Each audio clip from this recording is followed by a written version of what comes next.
Gadget প্রকাশ, তারেক রহমান পূর্ণাঙ্গ বেতন scale বাস্তবায়নে সুপারিশ করলেন।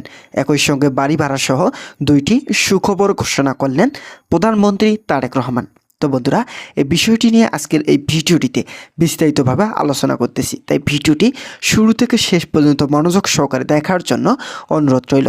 এবং যারা যারা এখন পর্যন্ত আমাদের এই চ্যানেলে নতুন সদস্য রয়েছেন তাদেরকে চ্যানেলটি সাবস্ক্রাইব করে পাশে থাকার বেল আইকনটি অল করে দেওয়ার জন্য অনুরোধ রইল।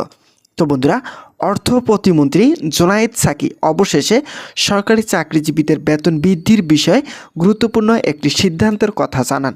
ইতিমধ্যে বলেন, আমরা অর্থমন্ত্রীর সঙ্গে এই বিষয়টি সম্পর্কে আলোচনা করেছি।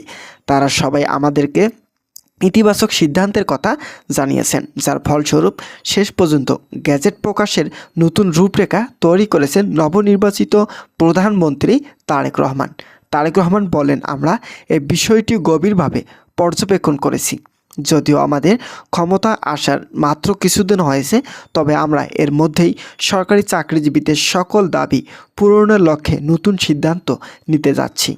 আমাদের সিদ্ধান্তগুলো থাকবে সরকারি কর্মকর্তা ও কর্মচারীদের বৈষম্য নিরসন। যদি আগের বৈষম্য আবারও নতুনভাবে গ্রাস করে, তাহলে পরবর্তীতে সরকারি চাকরিজীবীধারীরা ব্যাপক সমস্যার সম্মুখীন হবেন।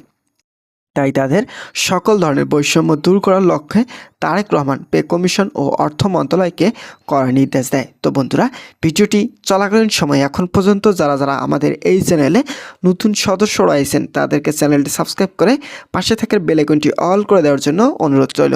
তো বন্ধুরা, জোনায়েদ সাকি স্পষ্ট ভাষায় বলেন, আমরা রাজপথে থাকাকালীন সরকারি চাকরিজীবীদের বেতন বৃদ্ধির লক্ষ্যে আন্দোলন করেছিলাম। আমরা প্রাথমিক দিক থেকে চেয়েছিলাম সরকারি চাকরিজীবীরা নবম পে স্কেলের আওতায় বেতন বৃদ্ধির সুযোগ সুবিধা ভোগ করুক, কেননা এটা তাদের পুরোপুরি যৌক্তিক দাবি। এই দাবি যথাসময় পূরণ করা না হলে সরকারি চাকরিজীবীদের মাঝে হীনমন্যতা তৈরি হবে। অনেক ক্ষেত্রে দেখা যায় সরকারি কর্মচারীরা 40 থেকে 45 বছর চাকরি করার পরবর্তী জীবনে অসহায়ত্ব নিয়ে জীবনযাপন করেন। তাদের অসহায়ত্বকে প্রফুল্লত করার অন্যতম মাপকাঠি হিসেবে কাজ করার দায়ভার নিতে হবে নতুন সরকারকে। সরকারি চাকরিজীবীদের ন্যায্য দাবিগুলোর মধ্যে অন্যতম হচ্ছে মূল বেসিক সর্বনিম্ন 35,000 টাকা বৃদ্ধি করতে হবে। যদিও প্রাথমিক দিকে মূল বেসিক 20,000 টাকা নির্ধারণ করেছেন পে কমিশন, তবে সেটা আবারও নতুনভাবে বাস্তবায়ন করার লক্ষ্যে পে কমিশন ও অর্থ মন্ত্রণালয় তড়িঘড়ি করে কাজ করে যাচ্ছেন। ইতিমধ্যে তারেক রহমান পে কমিশনকে স্পষ্ট ভাষায় বলেছেন, আগামী ঈদের আগেই বেতন বৃদ্ধি করতে হবে। কোনোভাবেই যদি ঈদ পার হয়ে যায়, তাহলে সরকারি চাকরিজীবীরা বেতন বৃদ্ধির বিষয়টি থেকে নেতিয়ে পড়বেন। তাদের দাবি পূরণ করার মাধ্যমে দেশের অর্থনৈতিক শক্তি বৃদ্ধি করাই হবে আমাদের মূল ও প্রধান লক্ষ্য।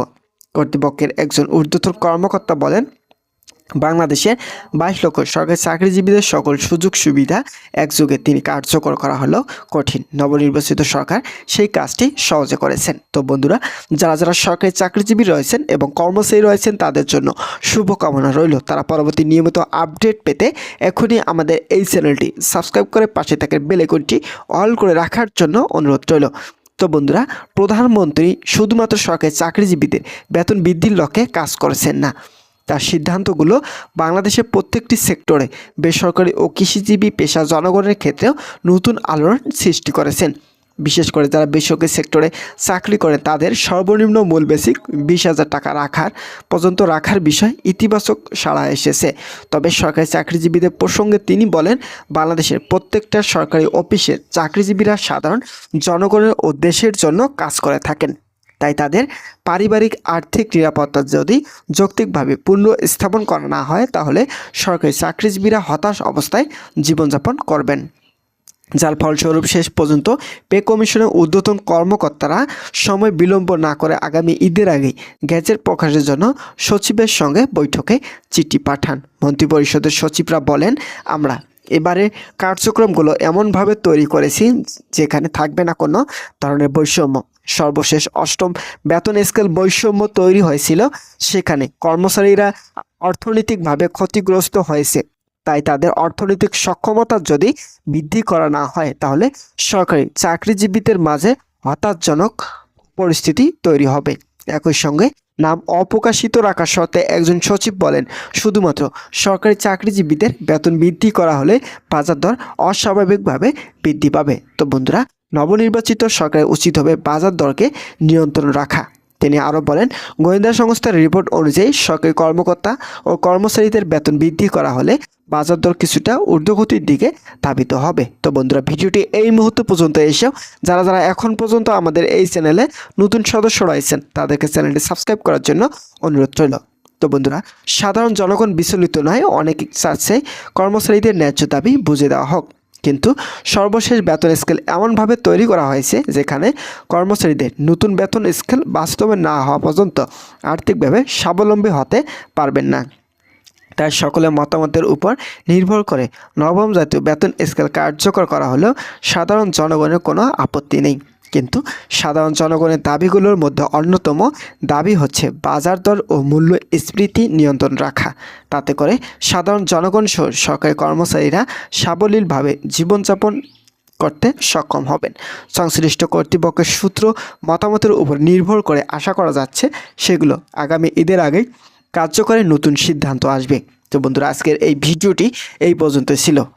আশা করছি আজকের এই ভিডিওটি থেকে অনেক উপকৃত হয়েছেন।